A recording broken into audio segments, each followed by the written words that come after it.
uma antologia de leituras das palavras de Deus Todo-Poderoso.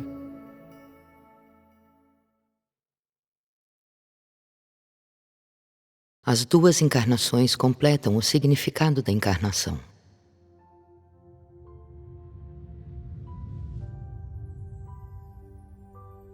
Cada estágio da obra feita por Deus tem seu próprio significado prático.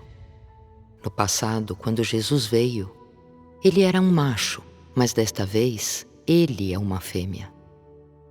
A partir disso, você pode ver que Deus criou tanto o macho quanto a fêmea por causa da sua obra e, para ele, não há distinção de gênero. Quando o seu espírito vem, ele pode assumir qualquer tipo de carne à vontade, e tal carne pode representá-lo. Seja macho ou fêmea, pode representar a Deus, contanto que seja a sua carne encarnada.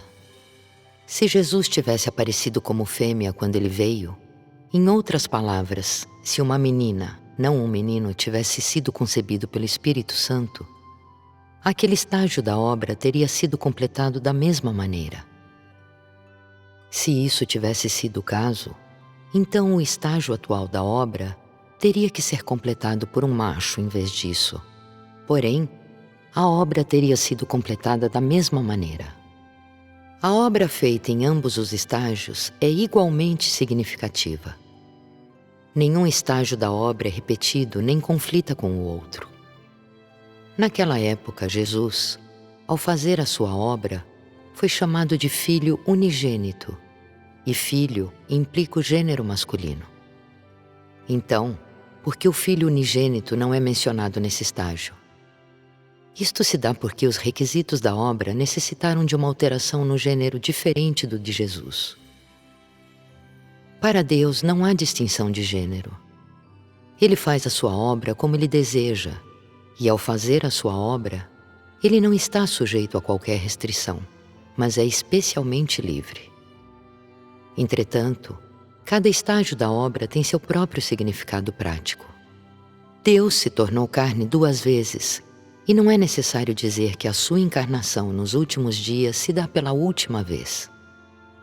Ele veio para revelar todos os seus feitos. Se nesse estágio ele não tivesse se tornado carne para, de modo pessoal, fazer a obra para o homem testemunhar, o homem iria se agarrar para sempre à noção de que Deus é somente macho, não fêmea. Antes disso, toda a humanidade cria que Deus podia ser somente macho e que uma fêmea não poderia ser chamada de Deus, pois toda a humanidade considerava o homem como tendo autoridade sobre a mulher. Eles criam que nenhuma mulher poderia assumir autoridade, mas somente o homem. Além disso, eles até disseram que o homem era a cabeça da mulher e que a mulher deve obedecer ao homem, não podendo ultrapassá-lo. No passado, quando se dizia que o homem era a cabeça da mulher, isso se referia a Adão e Eva, que tinham sido enganados pela serpente, não ao homem e à mulher como tinham sido criados por Jeová no começo. Evidentemente, a mulher deve obedecer e amar seu marido, assim como o marido deve aprender a alimentar e apoiar sua família. Estas são as leis e decretos estabelecidos por Jeová, aos quais a humanidade deve obedecer durante suas vidas na terra. Jeová disse à mulher: "E o teu desejo será para o teu marido e ele te dominará." Ele falou assim somente para que a humanidade, isto é, tanto o homem como a mulher, pudessem viver vidas normais sob o domínio de Jeová, e somente para que a vida da humanidade pudesse ter uma estrutura que não saísse da ordem certa. Portanto, Jeová fez regras apropriadas sobre como o homem e a mulher deveriam agir, mas isso foi somente com relação a todos os seres criados que vivem na terra, não tendo relação com a carne encarnada de Deus. Como Deus poderia ser igual à sua criação? Suas palavras foram direcionadas somente em relação à humanidade da sua criação. Era para que a humanidade vivesse vidas normais que Ele estabeleceu regras para o homem e para a mulher.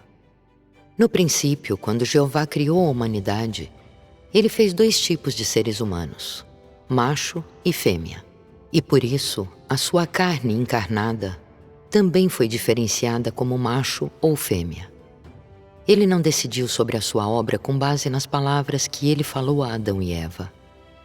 As 2 vezes em que ele se tornou carne foram determinadas inteiramente de acordo com o seu pensar no momento em que ele criou a humanidade pela primeira vez. Isto é, ele completou a obra das suas 2 encarnações com base no macho e na fêmea, antes que eles tivessem sido corrompidos. Se a humanidade tomasse as palavras faladas por Jeová a Adão e Eva, que tinham sido enganados pela serpente, e as aplicassem à obra da encarnação de Deus, Jesus também não teria que amar a sua esposa como ele deveria? Deste modo, Deus continuaria sendo Deus? E se for assim, ele ainda seria capaz de completar a sua obra? Se fosse errado para a carne encarnada de Deus ser fêmea, então não teria também sido um erro da maior magnitude Deus ter criado a mulher? Se o homem ainda crê que seria errado para Deus ser encarnado como fêmea, então não seria Jesus, que não se casou e foi, portanto, incapaz de amar a sua esposa, estar em tanto erro como a encarnação presente? Uma vez que você use as palavras faladas por Jeová a Eva para medir a verdade da encarnação de Deus do dia presente, então você deveria utilizar as palavras de Jeová a Adão para julgar o Senhor Jesus, que se tornou carne na era da graça. Esses 2 não são o mesmo? Uma vez que você tome a medida do Senhor Jesus, de acordo com o macho que não tinha sido enganado pela serpente, então você não poderá julgar a verdade da encarnação de hoje de acordo com a fêmea que tinha sido enganada pela serpente. Isso seria injusto. Se fizesse tal julgamento, isso provaria que você saiu da sua razão. Quando Jeová se tornou carne 2 vezes, o gênero da sua carne foi relacionado ao macho e à fêmea que não tinham sido enganados pela serpente. Foi de acordo com o macho e a fêmea que não tinham sido enganados pela serpente que ele se tornou carne 2 vezes. Não pense que a masculinidade de Jesus foi a mesma da de Adão, que foi enganado pela serpente. Ele e ele não se relacionam de modo algum, e os 2 são machos de diferentes naturezas. Com certeza, não pode ser que a masculinidade de Jesus prove que ele é somente a cabeça de todas as mulheres, mas não de todos os homens? Ele não é o rei de todos os judeus, incluindo tanto os homens quanto as mulheres? Ele é o próprio Deus, não somente a cabeça das mulheres, mas a cabeça dos homens também. Ele é o Senhor de todas as criaturas e cabeça de todas as criaturas. Como você poderia determinar que a masculinidade de Jesus fosse o símbolo da cabeça das mulheres? Não seria uma blasfêmia? Jesus é um macho que não foi corrompido. Ele é Deus, ele é Cristo, ele é Senhor. Como ele poderia ser um macho como Adão que foi corrompido? Jesus é a carne vestida pelo mais santo Espírito de Deus. Como você poderia dizer que ele é um Deus que possui a masculinidade de Adão? Neste caso, toda a obra de Deus não estaria errada?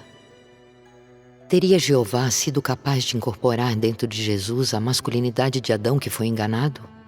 A encarnação do tempo presente não é outro exemplo da obra de Deus encarnado, que é diferente de Jesus em gênero, mas semelhante a ele em natureza?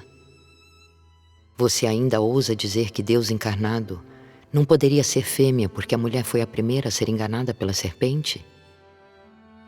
Você ainda ousa dizer que, como a mulher é a mais impura e a fonte da corrupção da humanidade, Deus não teria condições de se tornar carne como uma fêmea?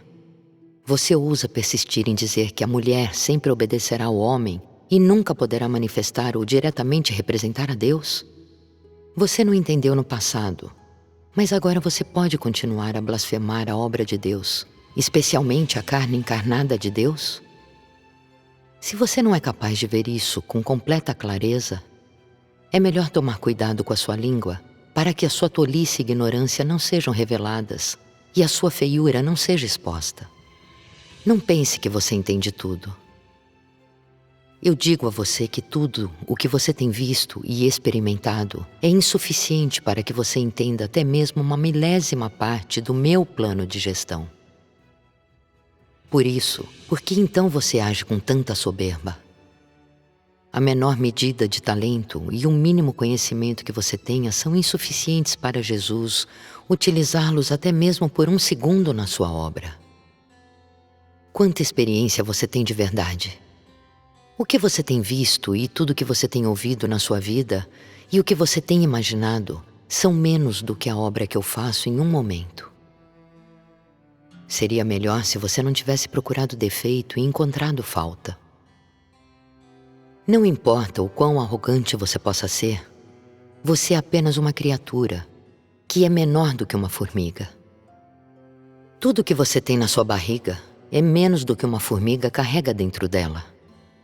Não pense, só porque você ganhou alguma experiência e senioridade, que isso dá a você o direito de gesticular desenfreadamente e de vangloriar-se. A sua experiência e a sua senioridade não são produtos das palavras que eu tenho declarado? Você crê que as comprou por meio do seu próprio labor e esforço? Hoje, você vê que eu me tornei carne. E só por causa disso você está cheio desses conceitos ricos e tem colhido inúmeras noções a partir deles. Se não fosse pela minha encarnação, mesmo se possuísse talentos extraordinários, você não teria tantos conceitos. E não é deles que as suas noções vêm? Se Jesus não tivesse se tornado carne naquela primeira vez, você chegaria a saber da encarnação? Não é porque a primeira encarnação deu a você conhecimento que você tem o descaramento de tentar julgar a segunda encarnação? Por que, em vez de ser um seguidor obediente, você está sujeitando isso a estudo? Quando você entrou nessa corrente e veio diante do Deus encarnado, Ele permitiria que você fizesse um estudo disso? Está bem você estudar a história da sua própria família, mas se você tentar estudar a história da família de Deus, o Deus de hoje permitiria que você conduzisse tal estudo? Você não está cego? Você não traz desprezo sobre si mesmo?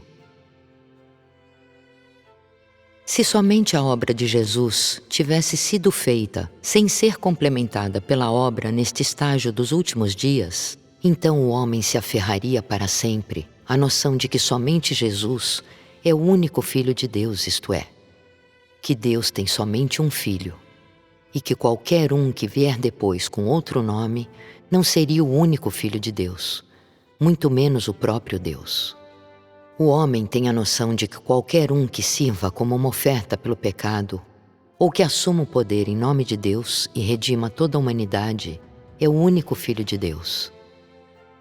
Há alguns que creem que, contanto que aquele que venha seja um macho, ele pode ser considerado o único Filho de Deus e o representante de Deus.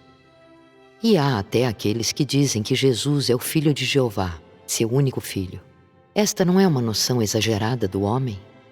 Se esse estágio da obra não fosse feito na era final, então toda a humanidade teria estado sob um véu, sob uma escura sombra quando se trata de Deus. Se esse fosse o caso, o homem iria se achar mais elevado do que a mulher. E as mulheres nunca seriam capazes de manter suas cabeças erguidas, e então, nem mesmo uma só mulher seria capaz de ser salva. As pessoas sempre creem que Deus é macho e, mais ainda, que Ele sempre desprezou a mulher e não concederia a ela a salvação. Se esse fosse o caso, não seria verdade que todas as mulheres que foram criadas por Jeová e que têm sido corrompidas também, nunca teriam a oportunidade de serem salvas? Então não seria sem sentido Jeová ter criado a mulher, isto é, ter criado Eva? E a mulher não iria perecer pela eternidade? Por este motivo, o estágio da obra nos últimos dias deve ser levado a cabo para salvar toda a humanidade, não somente as mulheres, mas toda a humanidade. Essa obra que é feita por causa de toda a humanidade não é feita somente por causa da mulher. Se qualquer um pensar o contrário, então ainda mais tolo é. A obra que está sendo feita no presente tem movido adiante a obra da Era da Graça. Isto é, a obra que está totalmente sob o plano de gestão de 6.000 anos tem se movido adiante. Apesar de a Era da Graça ter terminado, a obra de Deus tem feito progresso. Por que eu digo repetidamente que esse estágio da obra é construído sobre a Era da Graça e a Era da Lei? Isto significa que a obra deste dia é uma continuação da obra feita na Era da Graça e é um avanço sobre o que foi feito na Era da Lei. Os 3 estágios são muito bem interconectados e cada elo na corrente está firmemente atado ao próximo. Porque eu também digo que esse estágio da obra é construído sobre o que foi feito por Jesus, supondo que esse estágio não foi construído sobre o que foi feito por Jesus, ele teria que ser crucificado novamente neste estágio. E a obra redentora do estágio anterior teria que ser toda feita novamente. Isto seria sem sentido.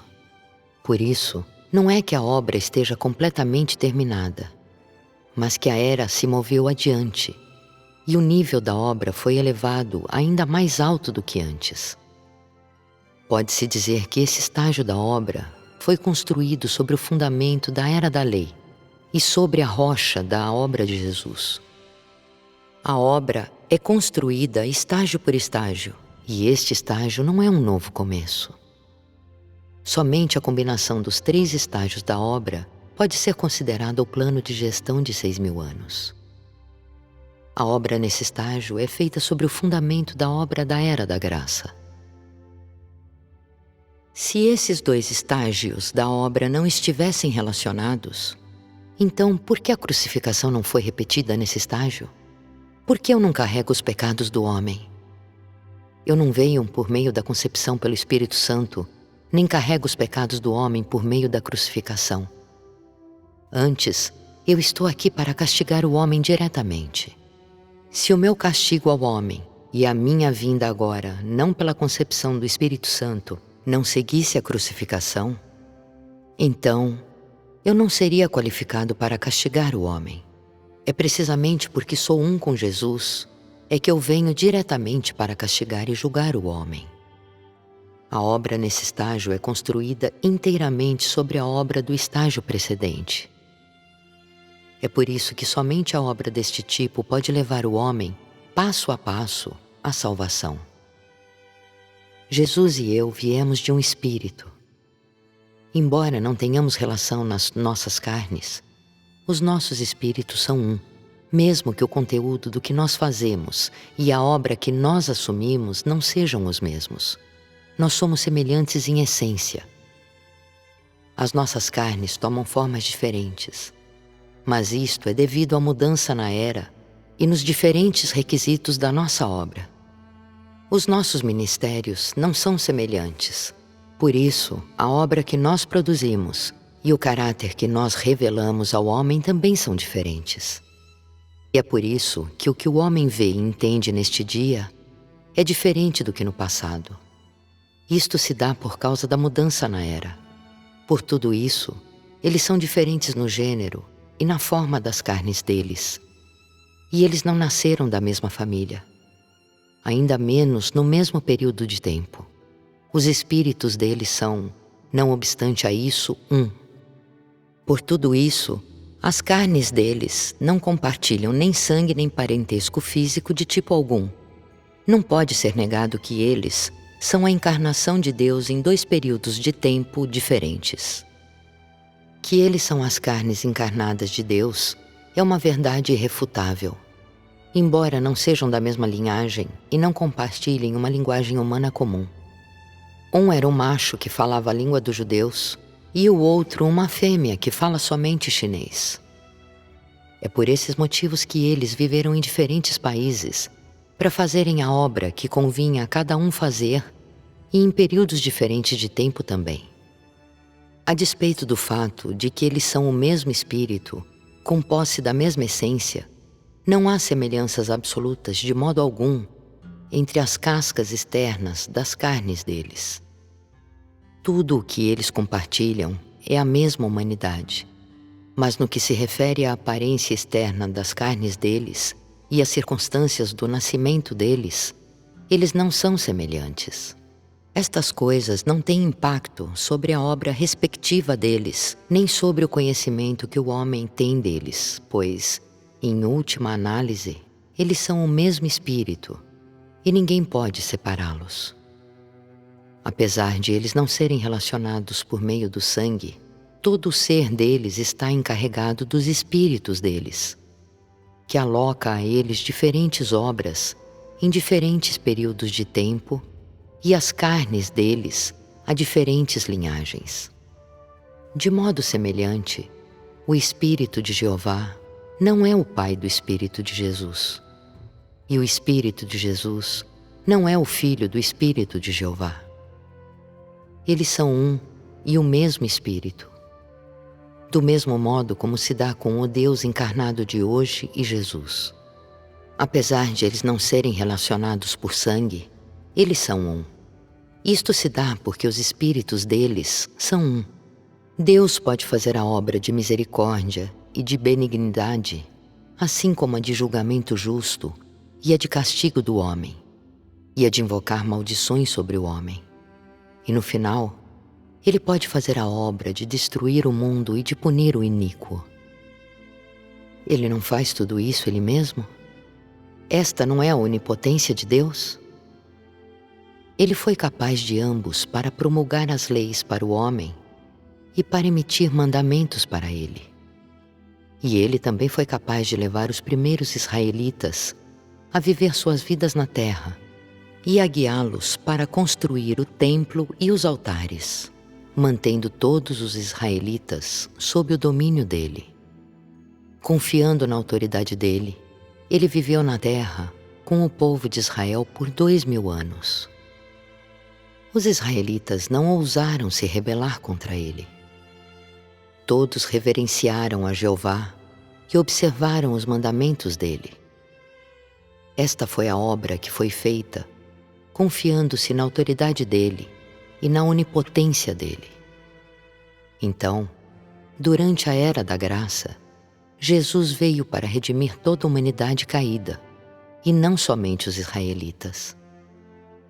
Ele mostrou misericórdia e benignidade ao homem. O Jesus que o homem viu na Era da Graça foi cheio de benignidade e sempre foi amoroso em relação ao homem, pois ele tinha vindo para salvar a humanidade do pecado. Ele foi capaz de perdoar os homens de seus pecados, até que a sua crucificação redimiu completamente a humanidade do pecado. Durante esse período, Deus apareceu diante do homem com misericórdia e benignidade, isto é, ele se tornou uma oferta pelo pecado para o homem e foi crucificado pelos pecados do homem, de modo que eles pudessem, para sempre, ser perdoados. Ele foi misericordioso, compassivo, longânimo e amoroso. E todos os que seguiram a Jesus na Era da Graça, do mesmo modo buscaram ser longânimos e amorosos em todas as coisas. Eles foram longânimos e nunca revidaram, mesmo quando apanhavam, eram amaldiçoados ou apedrejados. Porém, durante o estágio final, isto não pode mais ser assim. Semelhantemente, apesar de os espíritos deles serem um, a obra de Jesus e de Jeová não foram inteiramente semelhantes. A obra de Jeová não era causar o fim da era, mas guiá-la, introduzindo a vida da humanidade na Terra. Entretanto, a obra em curso é conquistar os que estão nas nações gentílicas, que têm se corrompido profundamente, e liderar não somente a família na China, mas o universo inteiro. Pode parecer para você que esta obra está sendo feita somente na China, mas de fato, ela já começou a se expandir no exterior. Por que é que os estrangeiros estão buscando o caminho verdadeiro repetidas vezes? É porque o Espírito já se pôs a operar. E as palavras que estão sendo faladas agora são direcionadas para o povo no universo todo. Com isso, metade da obra já está em andamento. Desde a criação do mundo até o presente, o Espírito de Deus tem colocado esta grande obra em movimento. E, além disso, tem feito uma obra diferente em diferentes eras e em diferentes nações. As pessoas de cada era veem um caráter diferente dele, que é naturalmente revelado por meio da diferente obra que ele faz. Ele é Deus, cheio de misericórdia e de benignidade. Ele é a oferta pelo pecado para o homem e para o pastor do homem. Mas ele também é o julgamento, o castigo e a maldição do homem. Ele poderia levar o homem a viver na terra por 2000 anos. E ele também poderia redimir a humanidade corrupta do pecado. Hoje, ele também é capaz de conquistar a humanidade, aqueles que não o conhecem, e fazê-los prostrarem-se sob o seu domínio, de modo que todos se submetam a ele completamente. No final, ele queimará totalmente tudo o que for impuro e injusto dentro do homem no universo todo, para mostrar a eles que ele não é somente um Deus misericordioso e amoroso, não somente um Deus de sabedoria e maravilhas, não somente um Deus santo, mas muito mais, um Deus que julga o homem. Para os malignos dentre a humanidade, ele é abrasador, julgamento e punição. Para aqueles que devem ser aperfeiçoados, ele é tribulação, refinamento e provação, assim como conforto, sustento, provisão de palavras, tratamento e poda. E para aqueles que são eliminados, ele é punição e também duro castigo. Diga-me, Deus não é todo-poderoso? Ele é capaz de qualquer e todo tipo de obra, não somente a crucificação como você imaginou. Você pensa muito pouco de Deus. Você crê que tudo que ele pode fazer é redimir a humanidade toda por meio da crucificação dele. E é só isso? E depois disso, você o seguirá até o céu para comer do fruto da árvore da vida e beber do rio da vida? Poderia ser tão simples assim? Diga-me, o que você realizou? Você tem a vida de Jesus? Você foi, de fato, redimido por ele, mas a crucificação foi a obra do próprio Jesus. Que dever você cumpriu como homem? Você só tem piedade externa, mas você não entende os seus caminhos. É assim que você o manifesta? Se você não tem obtido a vida de Deus, nem visto a inteireza do seu caráter justo, então você não pode dizer que é alguém que tem vida e você não é digno de passar pelo portão do reino do céu. Deus não é somente um espírito, pois ele também pode se tornar carne. Ademais, ele é um corpo de glória. Jesus, apesar de você não o ter visto, foi testificado pelos israelitas, isto é, pelos judeus daquela época. Ele foi primeiramente um corpo carnal, mas depois que ele foi crucificado, ele se tornou um corpo de glória. Ele é o Espírito a que tudo envolve e pode fazer a obra em todos os lugares. Ele pode ser Jeová, ou Jesus, ou o Messias.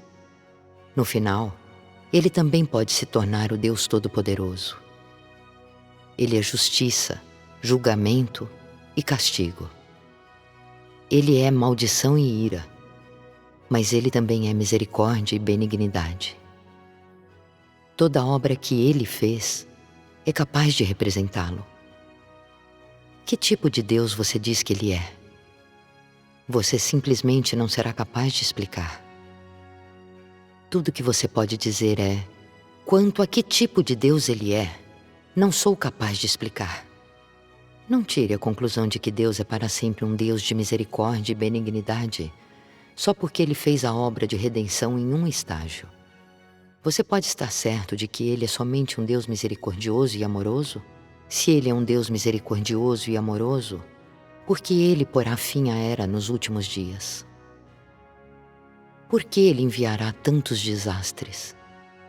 Se for como você pensa, que Ele é misericordioso e amoroso em relação ao homem até o fim mesmo, até o fim da era, então por que Ele vai mandar desastres dos céus? Se Ele ama o homem como a si próprio e como ao seu Filho único, então por que Ele vai mandar pragas e granizos dos céus? Por que Ele permite que o homem sofra fome e pestilência? Por que Ele permite que o homem sofra esses desastres? Quanto a que tipo de Deus Ele é, ninguém dentre vocês ousa dizer e ninguém é capaz de explicar. Você pode ter certeza de que Ele é o Espírito? Você ousa dizer que Ele não é outro senão a carne de Jesus? E você ousa dizer que Ele é um Deus que para sempre será crucificado por causa do homem?